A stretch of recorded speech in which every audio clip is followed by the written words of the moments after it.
Oke, selamat pagi teman-teman. Masih dalam suasana libur Waisak. Hari ini hari Selasa 13 Mei 2025. Besok udah yang kerja masuk kerja lagi, yang sekolah masuk sekolah lagi, ya kan? Dan jadi ya selamat berlibur teman-teman. Buat yang liburan, yang nggak liburan ya selamat menikmati cuti bersama Waisak tahun 2025. Teman-teman, jujur kemarin ya, saya ada satu momen sebelum saya pergi ke minimarket sini buat pesen galon aqua, air galon ya. Saya kemarin didatengin orang ya. Orang itu kan jalan keliling gitu kan, lihat saya, nengok ke rumah ya. Tanya kan, "Pak, ada lowongan pekerjaan nggak Pak buat saya?" Saya bilang, "Wah, belum ada ya, belum ada," gitu. Terus orangnya ya supir gitu atau apa, belum ada ya. Saya bilang, "Mau belum," gitu. "Maaf ya Pak," gitu. Ya udah bilang, "Makasih ya Pak," gitu. Saya dalam hati berat ngomongnya, "Aduh Pak, belum ada," gitu. Atau ya nggak ada Pak, itu belum ada. Saya ngomong aja tuh udah berat gitu. Ngomongnya udah berat gitu, karena ya maaf kata ya, saya juga masih ngedapetin pekerjaan aja tuh perjuangannya masih berat banget coy. Nggak kehitung udah berapa banyak CV, surat lamaran saya kirim. Nggak banyak, udah bejibun lah teman-teman, bejibun saya kirim. Surat lamaran, CV, semua udah saya kirim, banyak banget. Banyak teman-teman. Saya sampai capek ngirim lagi. Kemarin ada yang dari Eduan ngajar bahasa Inggris, tapi suruh inilah itu. Dan itu pun juga kalau udah ngerjain soal assessment yang makan waktu hampir sejam itu, kita udah capek-capek ngerjainnya, belum tentu juga keterima kan. Ya mana ya, saya juga hadapi ya itu teman-teman. Berat sih, berat harus diakuin ya. Saya aja ngomong, "Pak, maaf Pak, belum ada," gitu. Ngomongnya aja udah berat, sampai getar gitu loh suara saya. Karena saya tahu posisi saya sekarang kayak gimana ya. Ngedapetin pekerjaan aja susahnya itu bukan main gitu. Saya kasih jalan, ada ibu-ibu mau lewat dulu, saya di belakangnya aja, soalnya kan saya jalannya pelan, nggak cepet. Gitu loh teman-teman. Jadi apa ya, saya kayak dalam hati ngomong, Mas aja nyari kerja susah, apalagi saya tinggal di tempat beginian aja, Mas. Nyari kerjaan susah Mas, gitu. Ngedapetin kerja aja susah Mas, gitu. Apa ya,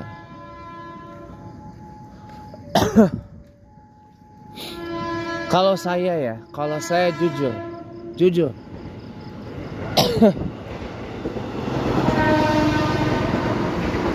saya akan appreciate orang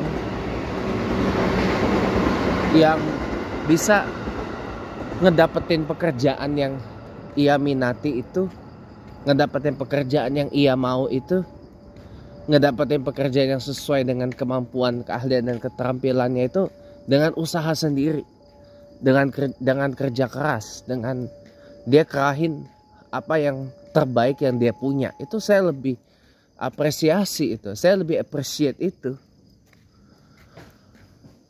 Ketimbang orang yang masuk ke sono dengan jalur ordalem.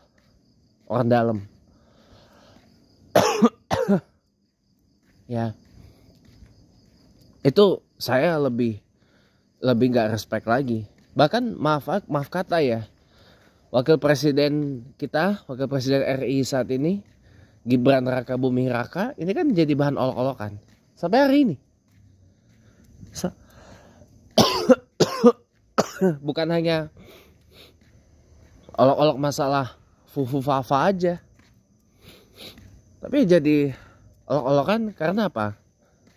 Ya karena beliau bisa nyalon wakil presiden dan kepilih jadi wakil presiden itu kan karena ordal kan, karena faktor pamannya waktu itu ketua MK Pak Anwar Usman dan bapaknya Pak Joko Widodo, Pak Jokowi masih jadi presiden pada waktu itu. Jadi lakuin segala cara supaya si Gibran ini bisa ngelanjutin.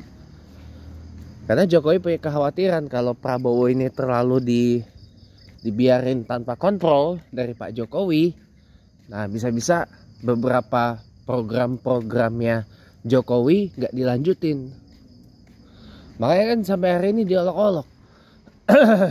Sampai hari ini diolok-olok kan gara-gara wakil presiden aja lewat jalur ordal, wapres giveaway. Ya kan, wapres jalur keluarga gitu kan, sampai hari ini gitu kan jadi bahan olok-olokan. Sampai hari ini pun masih jadi bahan olok-olokan netizen. Bahkan jadi bahan sindiran ketika orang yang nggak punya koneksi ordal gitu ya ngedapetin pekerjaan susah. Ini fenomena yang menurut saya agak sangat-sangat menyebalkan gitu loh. Kenapa orang yang memiliki keahlian, memiliki kemampuan, memiliki keterampilan, dan dia memang sudah mengkerahkan semua yang terbaiknya itu, udah kosong ini rumah ya, tadinya ada penghuninya cuman kosong, nggak tahu kemana, apa pindah atau gimana nggak tahu.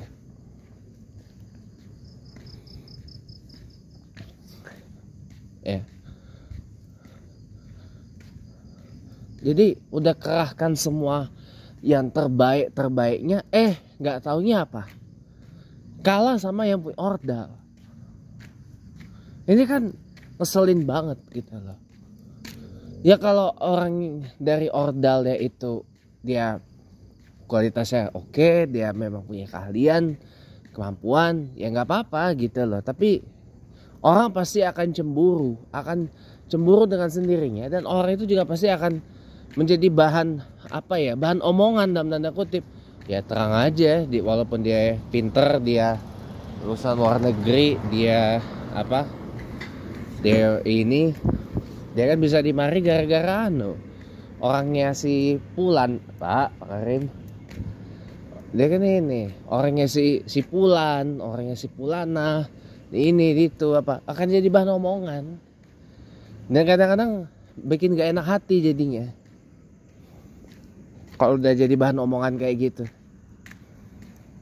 Kita pengen kerja bener-bener, kita di sana mungkin klaim kita, enggak kok ini saya ini, tetap aja lo akan jadi bahan omongan. Kayak itu gak enak cuy, gak enak.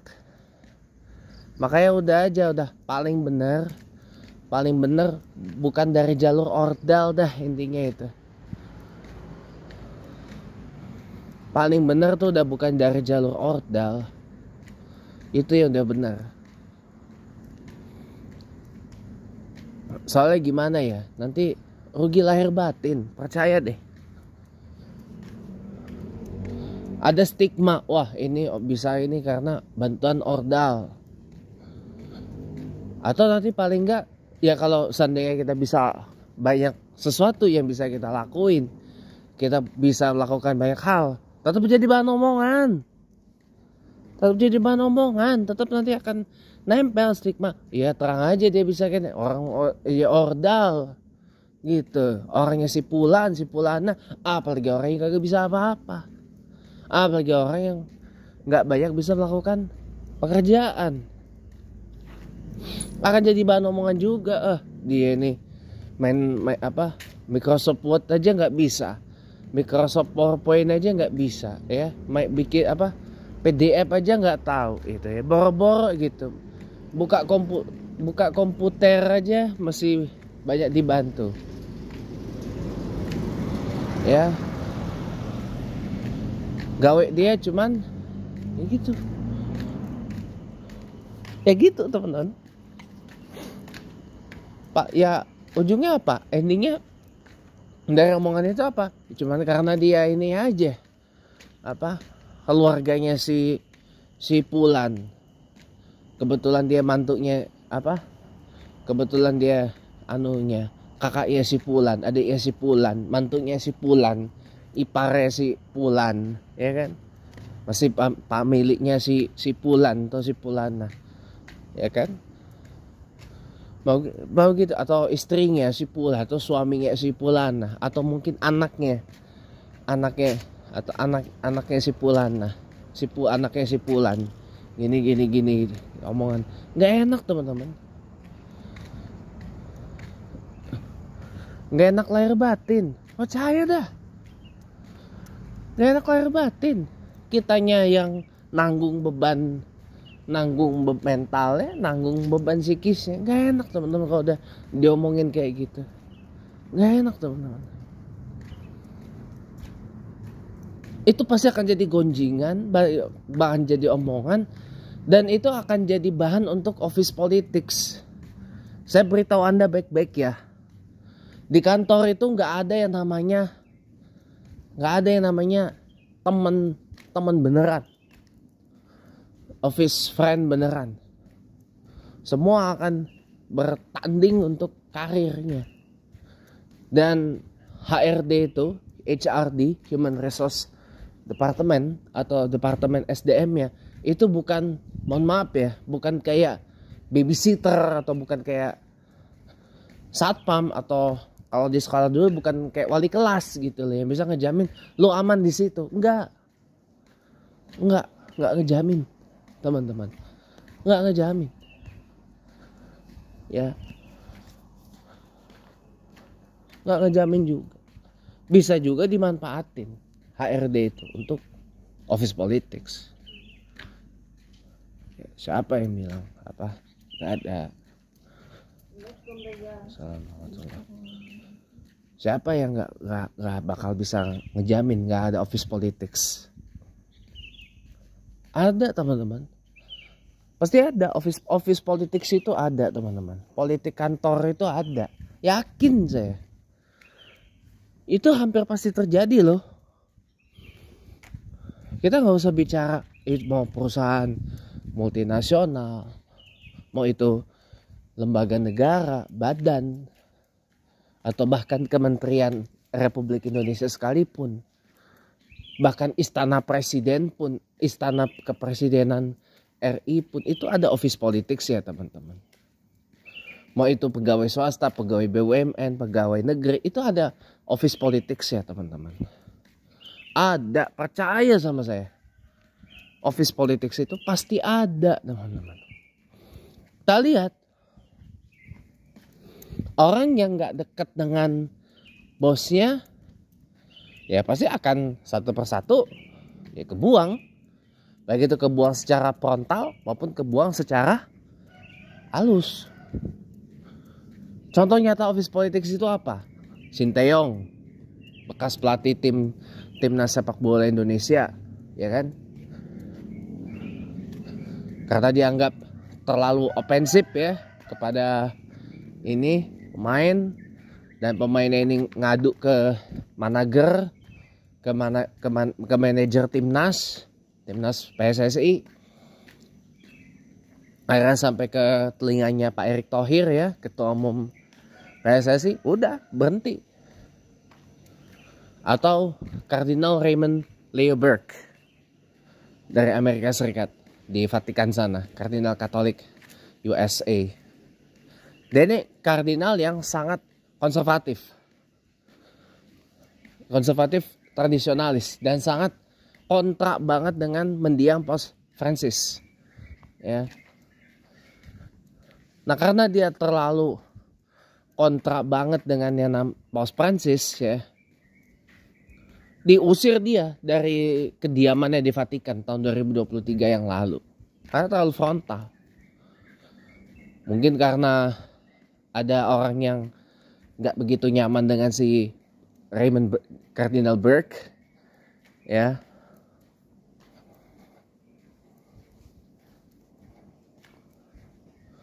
Dan mungkin juga dia juga di Vatikan itu kardinal konservatifnya ada banyak, teman-teman. Ada banyak, cuma mungkin teman sesama kardinal konservatifnya Burke ini juga ya mungkin nggak sefrontal itu. Akhirnya diusir dari kediamannya di Vatikan itu. Itulah namanya office politics, teman-teman. Jadi teman sesama satu kubunya aja itu malah nggak berbuat apa-apa. Padahal harusnya kan memberi safeguard, perlindungan apa segala macam gitu. Memberi apa aja. Tapi kan enggak ternyata. Itu office politics, teman-teman. Kayak gitu. Itu office politics itu lebih kejam, teman-teman. Lebih kejam daripada party politics. Politik partai atau partai politik. Ya.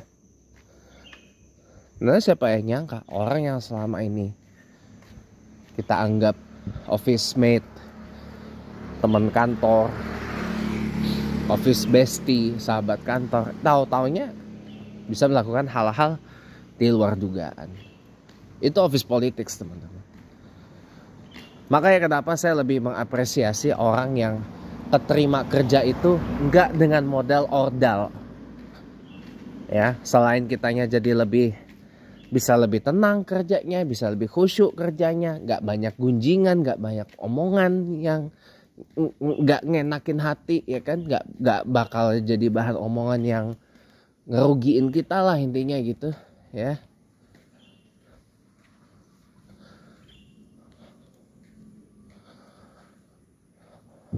Itu jadi dan kita bisa melakukan office politics dengan lebih lancar lagi. Coba kalau ordal mau main office politics bagaimana? Harus kumpulin dulu loyalis ya kan? Gitu. Nah, demikianlah teman-teman pembahasan mengenai hal ini. Semoga kita semua senantiasa diberikan rezeki yang berlimpah oleh Allah Subhanahu wa taala. Mudah-mudahan yang masih berjuang untuk mendapatkan pekerjaan, saya doakan mudah-mudahan cepat dapat pekerjaan, mudah-mudahan pekerjaan yang sesuai dengan minat, keterampilan, keahlian, kemampuan, kemahiran, kecakapan dan kefasihan mudah-mudahan didapat oleh saya, oleh Anda para pemirsa channel YouTube saya, para subscriber channel YouTube saya, dan mudah-mudahan kita bisa mendapatkan pekerjaan itu tidak dengan modal ordal ya, tapi modal tangan dan usaha kita sendiri. Itu lebih baik daripada kita nanti malah jadi sasaran office politics dan sasaran office talk yang gak ngenakin hati. Ya, demikian. Terima kasih teman-teman sudah menonton. Selamat pagi dan sampai jumpa.